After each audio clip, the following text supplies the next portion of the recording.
Okay, mga kabunyog, mga kababayan, magandang gabi sa inyong lahat, magandang araw. Mga kabunyog, ah, ayaw ko pa sanang pag-usapan itong bagay na ito kasi sabi nga ni dating Senadora Leila de Lima sa kanyang press conference kagabi, sabi niya, ayaw niya muna ng mga seryosong topic sa politika. Gusto niya munang namnamin ang ang tamis ng kanyang paglaya. Yun. Ayaw niya muna ng sumagot ng mga tanong tungkol sa politika. Pero marami nang nagdi-discuss nito eh. Marami nang nagtatanong sa akin, maraming nagme-message. May mga nagpo-float na Leila de Lima for president sa 2028. Mayroon ng mga nagsasabi na sana pamunuan na ni Leila de Lima ang oposisyon. So, sabi ko parang ano na eh, ang dami nang nagdi-discuss ng topic na to. Kahit ang totoo, ayaw pa yan na pag-usapan ni dating Senadora Leila de Lima. So, pag-usapan natin to, based lang sa ating mga saloobin, sa ating opinion lang. Hindi pa natin alam kung ano ang plano ni dating Senadora Leila de Lima eh. Malalaman natin yan sa darating na mga araw. Anyway, so pag-usapan natin to. Pwede bang si Leila de Lima ang mamuno sa oposisyon? Yan yung tanong natin. Anong tingin nyo? Pwede kayong magbigay ng inyong mga opinion. Babasahin ko. Talagang nitong nakaraang mga araw, mga kabunyog, hanggang ngayon, ang laman ng balita ay tungkol kay Leila de Lima. Talagang grabe yung outpouring. Grabe yung outpouring ng support, ng ng kasiyahan, mga kabunyog, mga kababayan, talagang kitang-kita ito sa mainstream media, sa social media, talagang kitang-kita ang pagbuhos. Yun ang tamang termino. Pagbuhos ng suporta kay Leila de Lima sa paglaya nito. Kahit anong gawin nila ng kampo ni Duterte, wala. Malakas ang ngayon. May pagbuhos ng simpatya, ng suporta kay Leila de Lima ngayon. At tingin ko lang, iba tong kalagayan na ito. Iba tong kalagayan na ito. Ano kasi ito eh, unang-una, ang oposisyon, yung mga yung oposisyon, yung mga kakampings, naghahanap ng leader eh. Naghahanap ng leader ang oposisyon, ang mga kakampings lalo na. Kasi nung panahon ng eleksyon ng 2022, malakas yung suporta kay Leni Robredo. Wag na natin pagtalunan muna kung dinaya ba si Leni Robredo o hindi. I-assume pa natin na hindi siya dinaya. I-assume natin na hindi siya dinaya. Ilan ba ang nakuha ang boto ni Leni Robredo? Di ba 15 million? Tama ba tayo? 15 o 16 million ba? Wag na nating magsasabi kasi dito, hindi, attorney, dinaya si Leni Robredo. Wag na natin munang pag-usapan yan kung dinaya o hindi. Yun lang lumabas sa pagbilang ng COMELEC. Ilan? Di ba? 15 million ba o 16 million? Parang 15 million eh. Pero imagine niyo yung 16. 16 ba, Jonathan Dionisio? 16 million? Imagine niyo ang 16 million, hindi maliit na bilang yan. Sabihin pang ako kasi ayaw kong pag-usapan kung dinaya o hindi. Okay, doon na lang tayo. Ilan bang boto ang nakuha ni Leni Robredo nung eleksyon ng 2022? Sabihin nating 16 million or 15 million. Malaki yan. Nung 2010, nang nanalo si Pinoy, 15 million din ang boto niya. Si Duterte, nung nanalo ng 2016, 16 million ang boto niya. Si Leni Robredo, 16 million. Kung 16 million yan, malaki yan. Kaya lang ang nangyari kasi, sabi nga ni dating Senador Sonny Trillanes, nung matapos kasi yung eleksyon, si Leni Robredo, hindi na pinamunuan yung oposisyon. Hindi na pinamunuan. So parang ang nangyari ngayon, parang na-orphan. Parang na-orphan yung oposisyon eh. Nawala ng leader. Nawala ng leader sa totoo lang. Pero in fairness kay Lenny, hindi naman siya nawala. Nandyan pa rin naman yung Angat Buhay eh. Pinamunuan niya yung Angat Buhay, nagtayo siya ng NGO. Pero syempre, ang inaasahan kasi ng tao, hindi naman pang ekonomiya lang eh.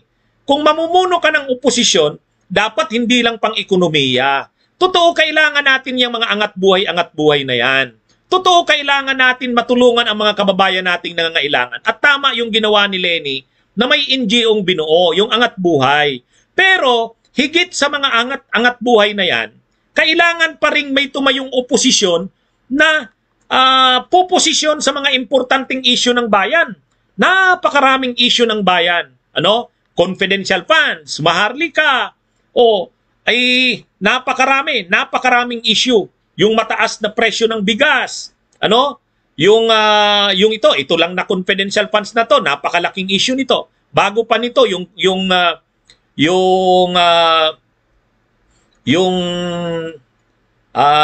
ang tawag diyan, yung Maharlika Fund. Pero wala nang leader ng oposisyon na nagsasalita eh. Si Leni Robredo hindi nagko-comment sa mga issues. Talagang Angat Buhay na lang yung inasikaso niya eh. Pinasa niya yung baton ng pamumuno sa oposisyon kay Risa Hontiveros. Pero siyempre si Risa Hontiveros, grabe rin yung sa kanya, pinasan niyang responsibilidad sa Senado. Kasi siya lang yung nanalo sa line-up ni Lenny. Siya lang yung nanalo sa line-up ni Lenny. Totoo, kasamahan niya rin naman sa oposisyon si Coco Pimentel, pero si Coco Pimentel kasi hindi sa lahat ng panahon tumatayo bilang oposisyon eh. Bagamat siya yung Senate Minority Floor Leader, kaya nahihirapan din si Risa Hontiveros. Kailangan niya talaga ng katulong. Ang problema, si Bam Aquino nasa abroad. Nakita ko, nag-aaral yata ngayon eh. Nag-aaral o nagtuturo. Ngayon, sila Kiko Pangilinan naman. Ang advocacy ni Kiko Pangilinan, organic farming. Paminsan-minsan, nagsasalita rin sa issue si Kiko Pangilinan, pero hindi talaga tumatayo bilang aktibong oposisyon. Ganon din sila Drilon, hindi rin tumatayo bilang aktibong oposisyon. Kaya nga kahit si dating Senador Sonny Trillanes ay nag-comment na wala eh, parang ang oposisyon talaga, si Leni Robredo hindi na rin naman pinagpatuloy halos yung laban. Kumbaga yung nabuong movement nung panahon ng eleksyon, hindi ginamit ng tuloy-tuloy para konsolidahin yung oposisyon.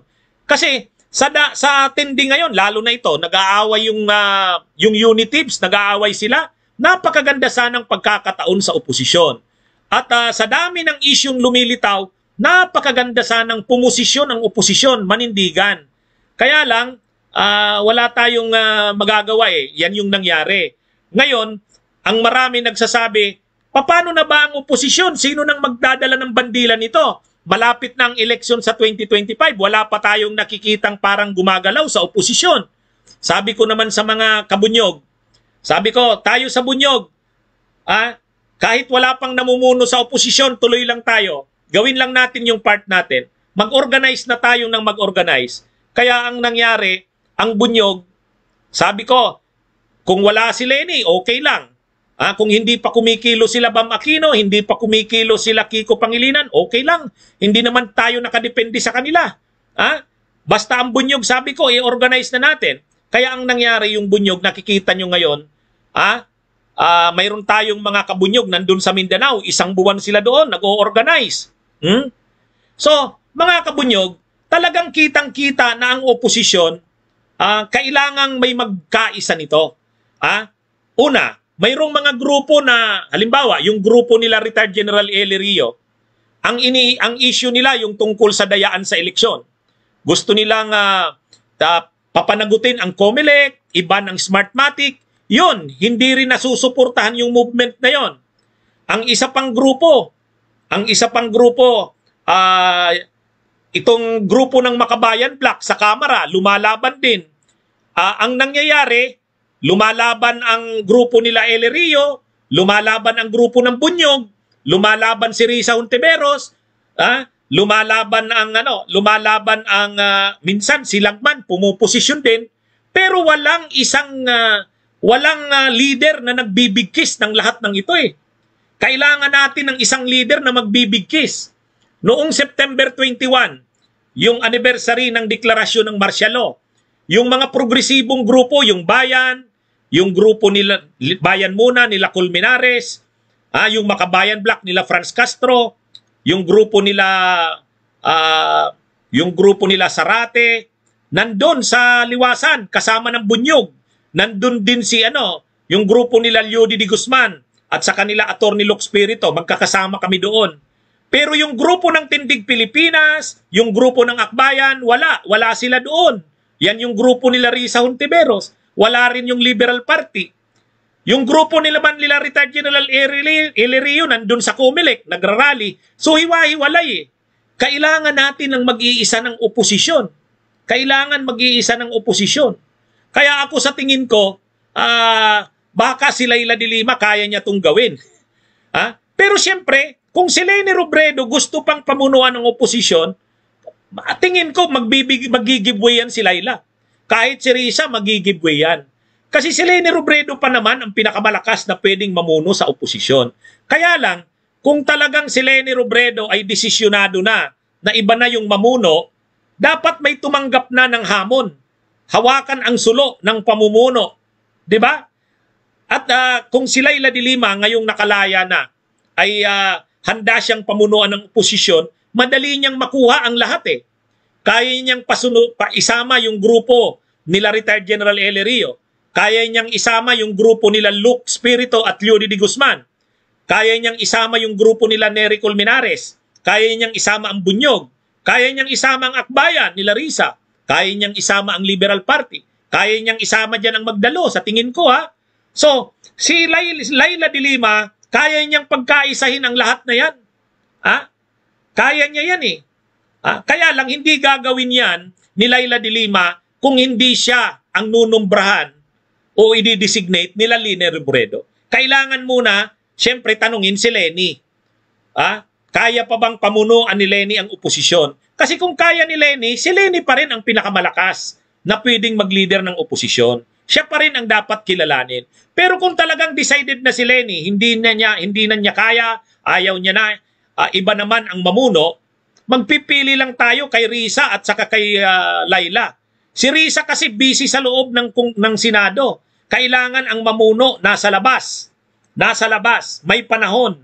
At si Leila de Lima yon. Kaya lang ang tanong diyan, handa ba si Leila de Lima? Anyway, hintayin natin ang mga magiging statements ni Leila de Lima. Tulad ng sinabi niya, sa ngayon ayaw niya munang pag-usapan ang politika. Ayaw niya muna kasi gusto niya munang namnamin yung tamis ng paglaya na niya ngayon. Pero isa sa mga araw na ito, magkakausap kami ni dating Senadora Leila de Lima. Magkakausap kami niyan at itong mga sinasabi kong ito, itong mga ideya ko, isasuggest ko to. Pero madaling, kung si Leila de Lima lang, inuulit ko, madali ni Leilang mapagkaisa ang lahat. Ang lahat ng pwersa ng oposisyon, kaya ni Leilang mapagkaisa eh. Bakit? Yung mga leftist, kuha niya yan. Kuha ni Leila ang mga leftist. Sila Lux Spirito, sila Leody de Guzman, Nery Colmenares, Franz Castro. Ano yan? Kung mamumuno si Leila, sasama yung mga yan. Siyempre, makukuha ni Leila ang liberal. Makukuha niya rin yung Akbayan, nila Risa Hontiveros. Makukuha niya rin ang Magdalo. Tingin ko, sasama naman yan sila Trillanes. Ang Bunyog, sasama tayo. Ang grupo nila retired General Elerio, kami sa PMTJR, sasama yan. So, mabubuo yung malawak na pwersa ng oposisyon sa pangunguna ni Leila de Lima. At pwedeng buuin na yan ngayong 2025. Pwede nang magkaroon ng common line-up ng Senado. Pwede ngang sila, nakikita ko, pumuposisyon din sila Rowena Guanzon, sila Cielo Magno. Pwedeng isama yan sila Magalong. Maganda kung sumama pa pati sila Magalong. Maganda rin nga si Vico Soto, wag nang tumakbo ng mayor ng Pasig. Pumasok na siya sa Senado. 'Di ba? Ano 'yan? Maganda yung na yan. Unity. Kumbaga, yan yung pagkakaisa ng oposisyon. Kung mapapasama natin yung lahat, dusing senador yan. Pwedeng kumuha ng isa kila Lyudi, pwedeng si Luke Spirito, alam ko tatakbong senador uli. Si Nery Colmenares, baka tumakbo, di dalawa na. O, pwedeng tumakbo si Rowena Guanzon, nakikita ko, saka si Cielo Magno. Ano yon? Yung pumuposisyon ngayon sa confidential funds, pwede yon. Pwede rin si Bam Aquino, pwede si Kiko Pangilinan galing sa Liberal. Si Drilon, baka pwedeng tumakbo. O, ilan na yan? Si Trillanes, baka i-atras yung pagtakbo niya sa Caloocan na mayor kasi sabi tatakbo ng Pwede rin si Magalong, sumama dito sa grupong ito. Si Vico Soto, maganda rin kung sasama dyan. At si Laila de Lima, tumakbo uli siyang senador. Malakas yan sa tingin ko. Yan ang magiging mukha ng bagong oposisyon. Parang parang nangangarap ako. Parang andaling sabihin, pero mahirap pagkaisahin yung mga yan. Pero si Laila, kaya niya yan. Kaya yan ni Laila de Lima. Ang bunyog, kung ano man ang desisyon ni Laila, kung tatakbo siyang senador, susuportahan namin siya. Kung mamumuno siya sa oposisyon, susuportahan namin siya. Noon pa man, ang Bunyog at si Laila de Lima ay magkasangga na yan. Nang nagsimula ang Bunyog, isa sa mga nagpadala ng binuo ang Bunyog, isa sa mga sumuporta dito nung nagsisimula ang Bunyog, ang opisina ni dating Senadora Laila de Lima. Sa totoo lang. At sa si Laila de Lima, subok na natin ang paninindigan yan eh. Subok na natin ang paninindigan, napatatag siya sa laban. Kung ang pag-uusapan lang ay, siyempre, ano bang ipaglalaban mo? Kahirapan, sakripisyo, inhustisya, lahat yan, dinaanan ni Laila de Lima. Yan mga kabunyog. So sana, inuulit ko, ito ideya ko pa lang. Ayaw pa ni Laila de Lima pag-usapan yung bagay na yan. Pero, pwede na nating buhayin yung conversation na yan. Di ba? Mga kabunyog, mga kababayan?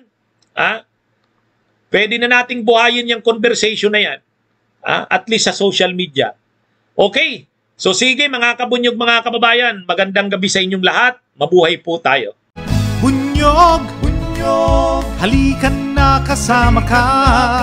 Bunyog, kapag buklod ay may pag-asa. Luzon, Visayas, Mindanao, isa ang pananaw. Sa bagong Pilipinas ang bunyog isisigaw. Bunyog.